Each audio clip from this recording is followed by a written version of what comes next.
Welcome to the Raising Confident Girls podcast, your guide to raising strong, confident daughters. I'm Melissa Jones, the founder of Girls Positivity Club and a teacher for over 20 years. In a world where girls often feel overwhelmed, anxious, and confused, this podcast is your go-to space. As caregivers, we navigate challenges together. I founded Girls Positivity Club to provide a place where you belong and get the tools to face today's hurdles. Consider this your regular check-in with a trusted friend, offering insights and practical tips for meaningful conversations. I'm here to help you feel confident on this journey of raising a generation of empowered girls. Let's dive in and raise those confident girls together. Hi everybody, it's Melissa, and I'm so glad you're here with me today because I want to talk about something I think so many of us wonder about as we're raising our girls. And I know this is going to sound so weird, but one of the hardest parts about actually running the club is getting the girls to leave. And I know that sounds so crazy, and obviously it's, just part of it. But here's what I mean. Club will be over. Parents are waiting at pickup. I'm trying to wrap things up, and this is the same with my leaders, and get everyone out the door. And inevitably, there are girls still talking, even when we all leave at the same time. One has to find her friend because she can't leave without saying goodbye. Two more are standing by the door finishing a conversation. Someone remembers one more thing they wanted to tell somebody. And I'm standing there thinking, okay, girls, we've got to get outside or wherever the pickup spot is, your parents are waiting. And for years, I was like, okay, I've taught forever. Why does this keep happening? Is this a flaw somehow in my time management, especially when I stepped out of the classroom? Like, have I lost my edge of getting the girls out on time? And maybe I wasn't wrapping up quickly enough. Maybe I needed a better dismissal system. And then summer camp would come around and the exact same thing would happen, especially on the last day. Parents are pulling through the pickup line or walking up to get their daughters, and the girls aren't ready to leave. They're looking for someone. They're hugging. They're maybe making sure that they say goodbye. They're trying to squeeze in one more conversation before they go. And somewhere along the way, I stopped seeing this as a problem.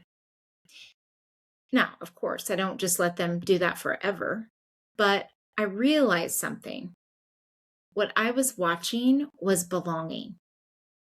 And after nearly 3 decades, I can't believe I'm saying that, of working with girls, I've learned to pay attention to moments just like that. Because one of the biggest questions that moms or parents ask me isn't always asked directly. Sometimes it sounds like, how do you group the girls? Will she be with girls her age? Can she be with her friend? She's nervous about coming in. Can I walk her in? Or she doesn't know anybody. Do you think she'll be okay? And those are completely understandable questions, and I welcome that. But underneath them, I think there's often an even bigger one. Will she feel like she belongs? Will somebody notice her? Will this be a comfortable place for her? Will she have someone to talk to? Will there be a place for her? And maybe you've wondered that about your daughter too. Maybe it's school, maybe it's a sports team, maybe it's dance or theater or youth group. Maybe she walked into a birthday party recently and you watched her scan the room before you left. Or maybe your daughter isn't struggling socially at all. She has wonderful friends. She's confident. She's involved. And you haven't really thought about belonging because from everything you can see, she's doing great. And I want to talk to you too. Because one of the biggest things I've learned is that belonging isn't only something girls need when they're struggling. Every girl needs it. And it doesn't look exactly the same for every girl. I've worked with girls who are quiet and girls who are the first ones to walk into a room.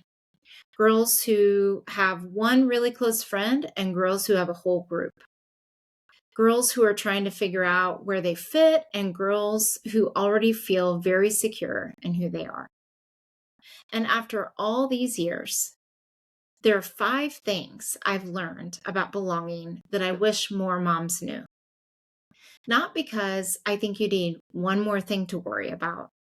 Actually, the opposite. I think understanding what belonging really looks like can help us worry a little less, notice a little more too, and support our daughters in a completely different way. So let's talk about it. The first thing I've learned is probably the simplest. Every girl needs belonging. And I sometimes think as parents, we don't really think about belonging until something seems wrong. Maybe our daughter is having friendship problems. Maybe she's being left out. Maybe she doesn't want to go somewhere she used to love going. Maybe she tells us she feels different from everyone else. There are the moments when our mom radar goes up and we start thinking, okay, does she have people? Does she feel connected? Is she okay? But after working with girls for almost 3 decades, I've learned that belonging isn't just something girls need when they're struggling. It's something every girl needs. I've seen this in girls who, from the outside, couldn't look more different. I think about one girl who first came to Girls Positivity Club when she was in 4th grade. She actually had close friends, but she was going through a lot personally. She was navigating learning challenges, and really they turned out to be learning disabilities that she didn't fully understand yet. And she had gone through school all up until then without knowing, why she was having the challenges she was in school. And she often felt like an outsider in her classroom. And that's an important distinction. Having friends didn't mean she was secretly lonely. She had real friendships, but she was still trying to understand herself and figure out where all these parts of her fit. So GPC became one of the places where she could talk openly about what she was going through, learn more about herself, have fun, and begin seeing herself differently. She stayed involved through middle school, and I had the privilege of working with her one-on-one and in small groups over the years. And now she's well into high school, and she comes back as a camp volunteer. And she's really stepped into leadership. I've gotten to watch her go from a 4th grade girl trying to understand herself to a young woman helping younger girls feel like there's a place for them too. But then I think about another girl I've worked with. Her story looks completely different. She was confident, athletic. She had lots of friends. She wasn't coming into Girls Positivity Club because she was lonely or because something was wrong. She wanted to be part of a positive community. And she found opportunities there to lead and encourage the younger girls. Eventually, she became one of our camp volunteers too. And here's the part that I love. Her soccer coach actually noticed a difference. While she was volunteering with us, her coach commented on the way she was carrying herself differently on the soccer field and how much more leadership, even though she already was a leader, she was just carrying herself differently and taking on just different ways of leading on the field. And I want you to think about that for a second. The growth she was experiencing in one community was showing up in another. And I think that's such an important piece of belonging that we don't always talk about. Healthy communities don't have to compete for our daughters. They can build on one another. The confidence she was developing as a leader didn't stay in the club, because she was also in the club. And it didn't stay at camp when she later became a volunteer, but she carried it onto the soccer field. And maybe that's something to think about with your own daughter. Maybe she already has wonderful friends. Maybe she loves her team. Maybe she's the girl who walks confidently into a room and starts talking to everyone. Wonderful. That doesn't mean belonging isn't important for her or that she doesn't need it. And maybe your daughter is on the other end of that spectrum. Maybe she takes a little bit longer to warm up. Maybe she's still figuring out who she is. And I would argue that we're always figuring out who we are in some way. Maybe she's trying to find one person she really connects with. Belonging matters for her too. There isn't one kind of girl who doesn't need belonging. And there isn't one way belonging is supposed to look. For one girl, it may look like having one or two people around who she can completely exhale around.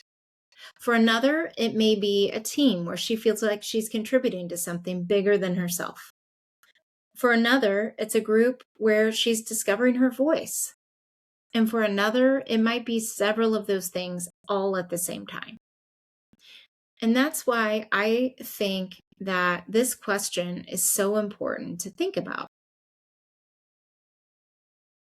It's not does she have friends?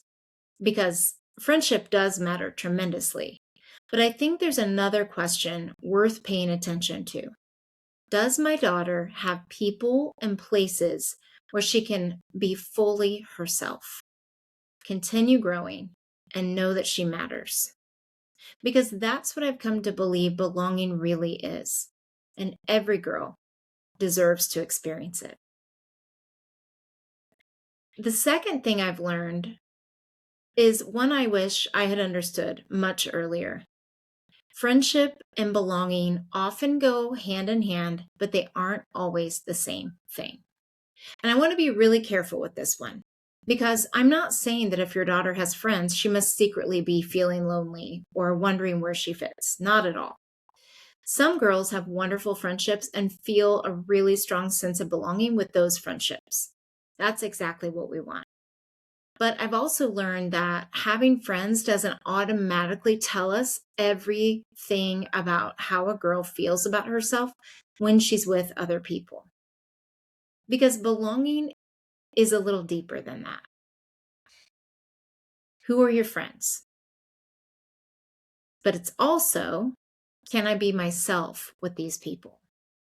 Do I feel like I matter here? Can I have a bad day and still have a place here? Can I disagree? Can I be excited about something nobody else is excited about? Can I say, I don't really want to do that and trust that I'm still going to be accepted? And I think that's an important distinction for us as parents because sometimes we're looking for the most visible signs that everything's okay. She has friends, she's getting invited places, she's on the group chat, she's sitting with people at lunch, she's busy every weekend. And those can absolutely be wonderful signs, but they aren't the only signs I would pay attention to. I'd also notice who your daughter is when she's with those people. Does she seem comfortable being herself?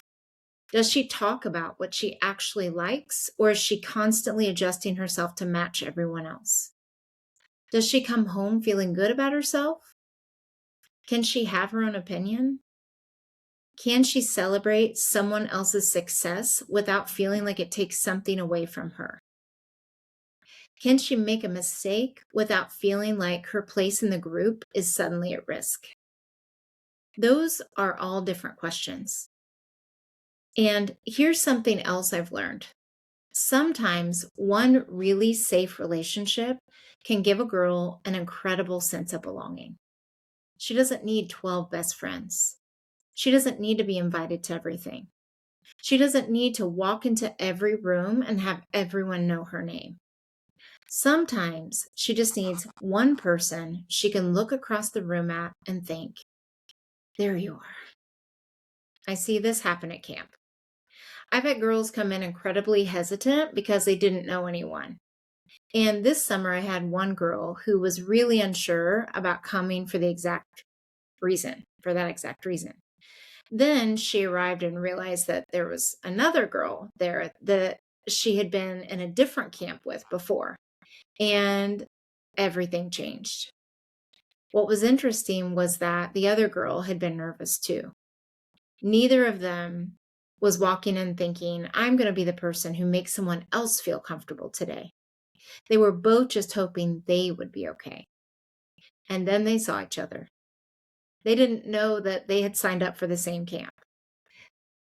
there was a little bit of familiarity. Like, it's kind of like when you see someone that, outside of the setting you're used to, and you're like, is that them? And then that was the starting point. And from there on, they were able to connect not only with each other, but with other girls and make new friendships too, while they were deepening theirs. And on the last day, one of their grandmas told me how much her granddaughter had loved camp and how quickly she felt like she had belonged. So I think about moments like that a lot because as moms, we can put so much pressure on ourselves to make sure our daughters have a whole group. And sometimes what she needs first is simply a bridge, a familiar face, one girl who scoots over, one person who remembers her name, one person she can walk in beside, even if she doesn't know anyone. And then belonging can begin to grow from there. So maybe instead of only asking your daughter, who did you hang out with? Or did you make any friends? Try getting curious about the moments underneath the friendships. You might ask, who did you feel really comfortable around today? Or was there anyone you really enjoyed talking to today? Or when did you feel most like yourself? Or even, was there a moment today where you felt like, okay, I have a place here? And depending on your daughter's age, you don't have to fire all those questions at her the second she gets in the car. Believe me, please don't do that. I've done that a million times. It always backfires. But sometimes the best conversations happen later. You're driving somewhere, you're making dinner, you're sitting on the edge of her bed, and you just get curious. Because the goal isn't to investigate whether your daughter belongs. It's to understand how she experiences belonging. And when we start listening for that, instead of simply counting friendships, we may begin noticing things about our daughters we hadn't noticed before. The third thing I've learned is one I think can give us, as moms and parents, a little bit of breathing room. Belonging doesn't always happen right away. And I think this one can be hard for us because when our daughters walk into something new, we want to know pretty quickly that they're okay. We pick them up and we're looking at their face before they even get in the car.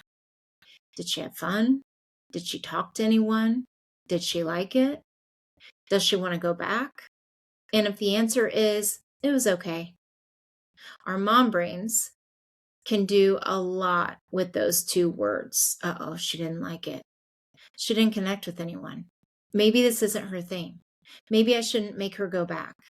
But after watching girls walk into new classrooms when I was a teacher, or groups or clubs and camps for almost 3 decades, I've learned that sometimes it was okay really means I'm still figuring this out. Some girls walk into a room and connect almost immediately. They start talking, they find someone they like. 20 minutes later, you'd think they'd known each other for years. Other girls don't work that way. They watch first. They listen. They figure out personalities in the room. They notice who's kind. They notice who makes them laugh. They notice where they feel comfortable. And slowly, they start stepping in. That doesn't necessarily mean they're shy, and it doesn't necessarily mean they're uncomfortable. Sometimes they're simply taking their time. I've watched this happen so many times. A girl arrives on Monday and she's pretty quiet. She participates, but she's watching. Tuesday, she talks a little bit more. By Wednesday, she's found a couple of girls she keeps ending up beside. Thursday, they're laughing together. And then Friday comes. And she's one of the camp girls that I can't get out the door. And if her mom had decided on Monday afternoon that she didn't belong because she wasn't bubbling over with excitement at pickup, she would have missed everything that happened next. Now, I want to be careful here too. I'm not saying we should ignore our daughters when they're telling us something isn't right. If your daughter repeatedly tells you that she feels uncomfortable, excluded, unsafe, or miserable somewhere, listen to her. Ask questions. That's different. What I'm talking about is giving her room to have an experience that isn't instantly amazing. Because sometimes I think we accidentally put pressure on our daughters to know right away. Do you like it? Did you make a new friend? Are these your people? And she may genuinely not know yet. She's been there an hour or a day. She's still learning everybody's names.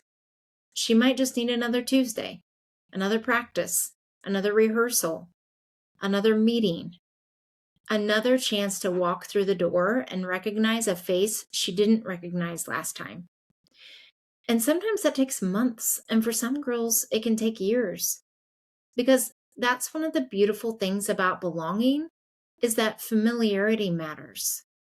The first time she walks into a room, everyone may feel like a stranger. The second time, she recognizes the girl she sat beside. The third time, somebody remembers something she told them from the week before. And suddenly, she's not walking into a room full of strangers anymore. She's walking into a place where somebody knows her. That's how belonging can grow. Quietly. Little moment by little moment. So if your daughter is starting something new, or even if she's been somewhere for a little while, and it seems to be, and still seems to be finding her footing, maybe the question isn't immediately, does she belong here or not? Maybe it's, what is she noticing? Is there anything beginning to grow? Is there a person she mentions more than once? Does she seem a little more relaxed when she walks in? Did someone remember her name? Is she starting to participate more? Does she want to go back? And those little things matter. And sometimes they're much better indicators of what's happening than whether she came home after day one saying, I love it. Because belonging isn't always a lightning bolt moment. Sometimes it's something a girl realizes slowly. Oh, they know me here. I can do this. I think I want to come back. Maybe there's a place for me here.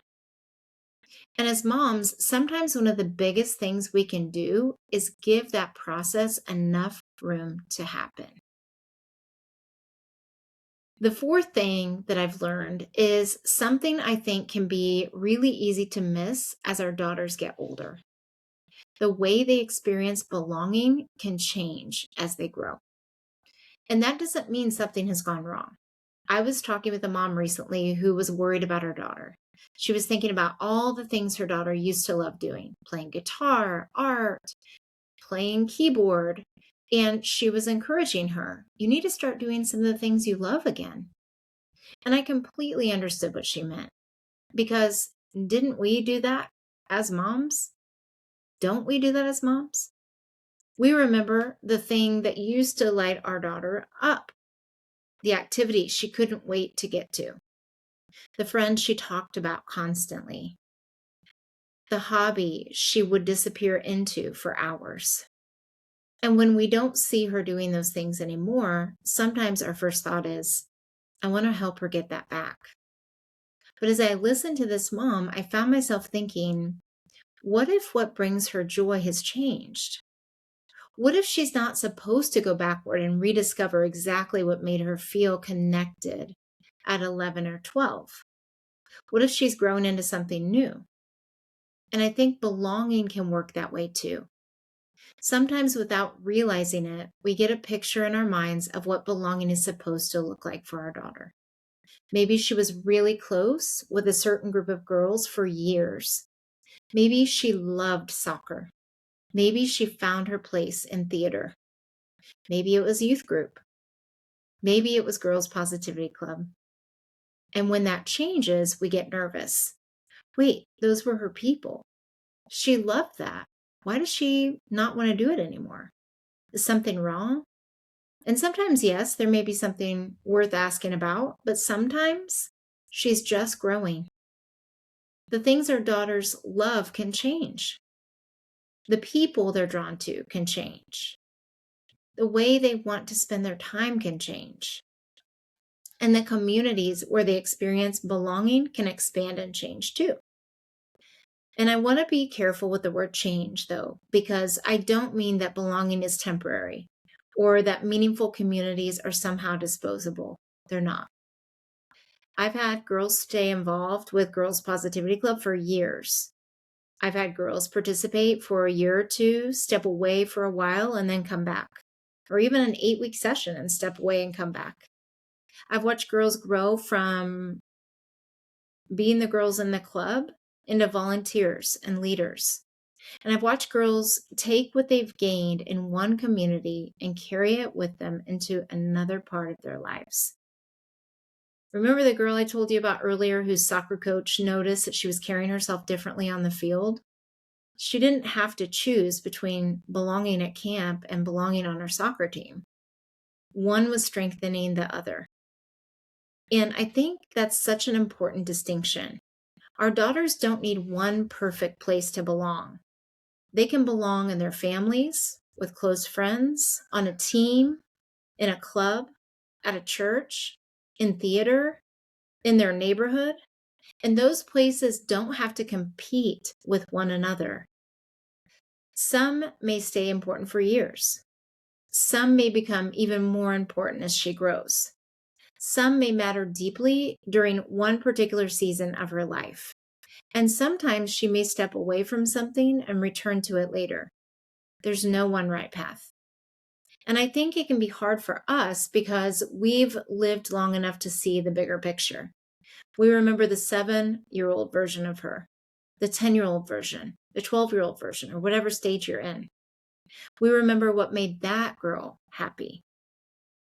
But she's becoming someone new right in front of us. And maybe part of supporting her belonging is being curious about who she is now, instead of assuming we already know because we know who she's always been. That's a real different conversation. Instead of, you used to love guitar, why don't you play anymore? Maybe it's, what are you really enjoying lately? Where do you feel most like yourself now? Who are the people you feel really good around? Is there anything you've been wanting to try? And maybe she surprises you. Maybe what she tells you isn't what you expected. And that's okay. Because our job isn't to choose the places where our daughters will belong for the rest of their lives. And it's not to hold them inside a version of themselves that once made sense. It's to keep noticing, to keep listening, and to keep being curious. And when we see something healthy, a friendship, a community, an interest, a place where she seems more like herself, we can help make room for it. Because here's something I hope you'll remember. Our daughters don't outgrow the need to belong. They grow into new ways of experiencing it. And some of the people and places that have mattered along the way may continue growing right alongside them. And I think that's true even about us as we are adults. You probably aren't belonging in the same way that you did when you were 7 years old, or finding your people. I'm sure your interests have changed. So she is going to go through those different phases too as she grows up. And that brings me to the 5th thing I've learned. And honestly, this may be the one I most want to talk with you after. I want you to take with you after today. Learn to notice what belonging looks like for your daughter. Because belonging doesn't always announce itself. Your daughter may never come home and say, "Mom, I have such a strong sense of belonging there." That would really make things a lot easier if they said things like that. Instead, she might say, "Can I go again?" Or, "I can't wait to go back." She might start mentioning the same girl's name. She might tell you something funny that happened and laugh all over again while she's telling you, even if you don't understand the whole story. She might start speaking up more. She might try something she wouldn't have tried before. She might seem more comfortable in her own skin. Or maybe you notice that when it's time to leave, she's in absolutely no hurry to come home. I definitely know that one. And I think this is where we can sometimes miss what's happening because we're looking for the big evidence. Does she have a best friend? Is she getting invited? Does she have a group? Is she included? Those things can matter. But after all these years of working with girls, some of the signs I've learned to pay attention to are much smaller. Does she want to go back? Does she talk about the people there when she's not there? Does she feel comfortable contributing? Is she able to be herself? Is she growing? Does she feel like she matters to the group and that the group matters to her? And there's another sign I absolutely love. Sometimes a girl who has experienced belonging begins to create it for someone else. I've watched girls who once walk into our programs unsure of themselves come back later and notice the younger girl standing off to the side. They invite her over. They help her with something. They remember her name. They make room. And there's something really beautiful about watching that happen. Because belonging isn't only, there's a place for me. Eventually, it can become, I can help make a place for you too. Because if you're listening to this and thinking, okay, Melissa, how do I actually help my daughter with this? I don't think your job is to manufacture belonging for her. You can't pick the perfect friends. You can't guarantee she'll always be included. You can't make every team or classroom or group feel like home. And you can't protect her from every season when she's trying to figure out where she fits. But you can pay attention. You can notice where she seems to come alive. You can notice the people around who she seems most comfortable being herself. You can notice when something that used to bring her joy doesn't anymore.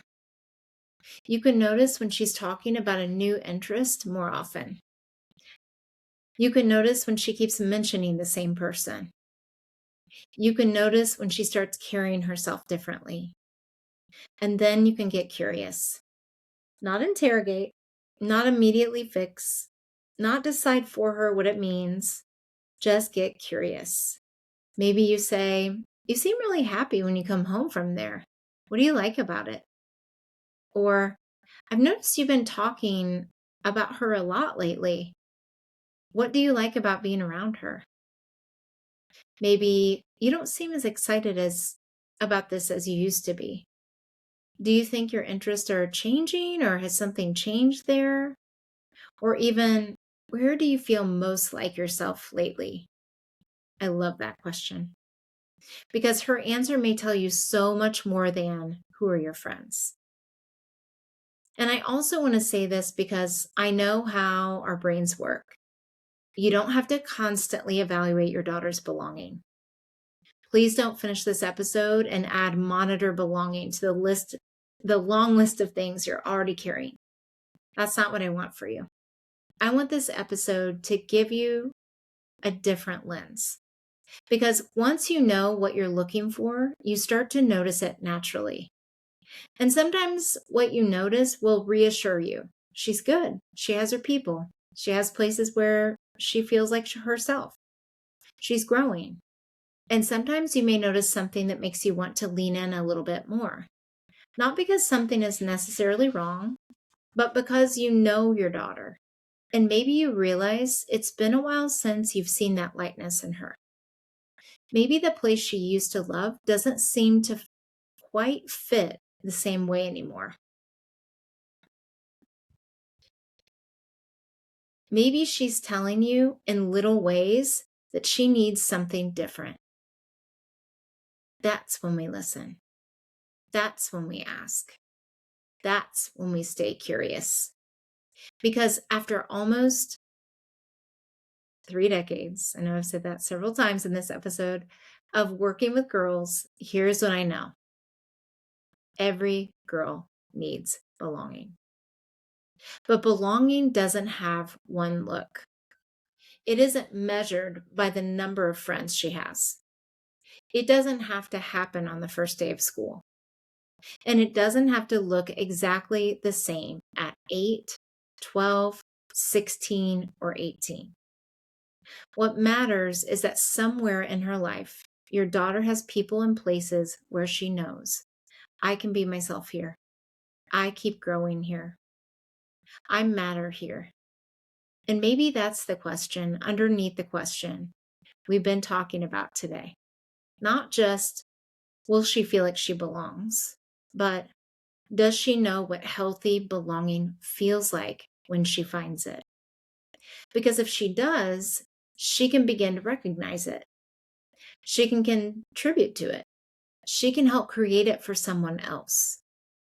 And she can carry that understanding with her into every new season of her life. And before I wrap up today, I want to share something that I'm really excited about because it connects so closely to this conversation. In less than a month, I'll officially be a published author as part of a collaborative book that's coming out in September. My chapter tells a much more personal part of this story, why belonging matters so deeply to me, where this work really began, and some of the experiences in my own life that shaped the way I see girls and belonging today. And one of the things that makes this especially meaningful to me is that proceeds from the book will help provide sponsorships so more girls can experience Girls Positivity Club, regardless of their family's ability to pay.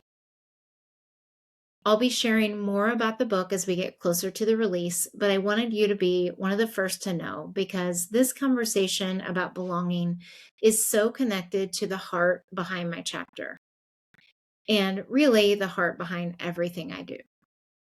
And maybe that's why I notice those little moments at pickup so much. So maybe the next time I'm standing at the door at the end of Girls Positivity Club saying, girls, your parents are waiting, while one girl is running back because she forgot to say goodbye to someone, and another two are still talking like they haven't had the last hour together, I'll be a little less worried about my time management because now I know what I'm looking at. I'm looking at girls who found a place where they wanted to stay just a little bit longer. And isn't that what we want for our daughters? Not that they'll fit everywhere. They won't. Not that they'll always have the perfect friend group, because they won't. And not that we can somehow arrange their lives so they never experience that uncomfortable feeling of walking into a room and wondering where they fit. We can't. But we can help them recognize the people and places where they feel safe enough to be themselves, where they're known, where they're growing, where they know they matter. And we can keep paying attention as they grow. Because what looks like this for your daughter today may not look exactly the same a few years from now. Maybe she finds it on a soccer field. Maybe it's around a lunch table with two really good friends.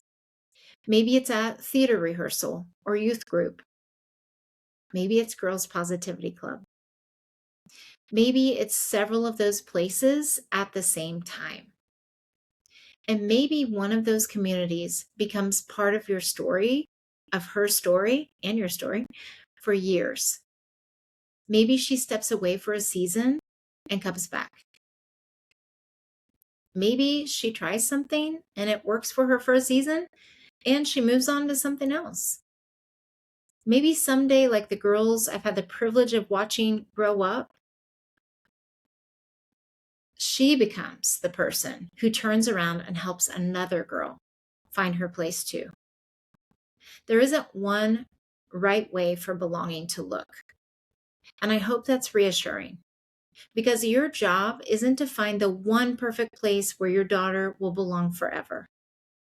And it isn't to look at her life from the outside and decide she's fine, she has friends, or, oh, she's struggling, she must not belong. It's to stay curious about the girl who's in front of you right now, to notice her, to listen to her before fixing. And every once in a while, maybe ask her a question you haven't asked before. Where do you feel most like yourself right now? And then really listen to her answer. Because I think it might tell you more than, who did you sit with? More than, did you make a friend? Maybe even more than, did you have fun? It might help you understand where your daughter feels known, where she's growing, where she feels like she matters. And after thousands of girls I worked with, I've come to believe that that's what belonging really is. Knowing there are people and places where you can be fully yourself, continue growing, and know that you matter. Every girl needs that. The girl who's struggling, the girl who's thriving, the girl with one best friend, the girl with 10, the girl who's walking into something new this week, and the girl who's been in the same community for years. Every girl needs to know there is a place for me here. So if you've ever found yourself wondering, will she feel like she belongs? I hope today's episode gives you permission not to have that answer figured out for her. Instead, notice, stay curious, keep the conversation open, and when you see those people and places bringing out more of who your daughter really is, help her make room for them. And maybe someday, you'll be the mom waiting in the pickup line while she's taking forever to come out because she has just one more person she needs to say goodbye to. And instead of wondering what is taking her so long, you'll smile because you'll know what you're looking at. She's found a place where she belongs. I hope this was helpful, and I'll talk to you next time. Thanks for joining another empowering episode of the Raising Confident Girls podcast. Share today's insights with caregivers and friends, building beautiful relationships with strong girls. Hit subscribe so you never miss an episode. We're not just a podcast, we're a community. Follow Girls Positivity Club on social media for more empowering content on Instagram, Facebook, TikTok, and YouTube. This podcast empowers you, supporting incredible girls. Let's create strong, beautiful relationships with the girls in our lives. I appreciate you listening today. Stay confident, stay connected. Until next time, keep raising those confident girls. You've got this.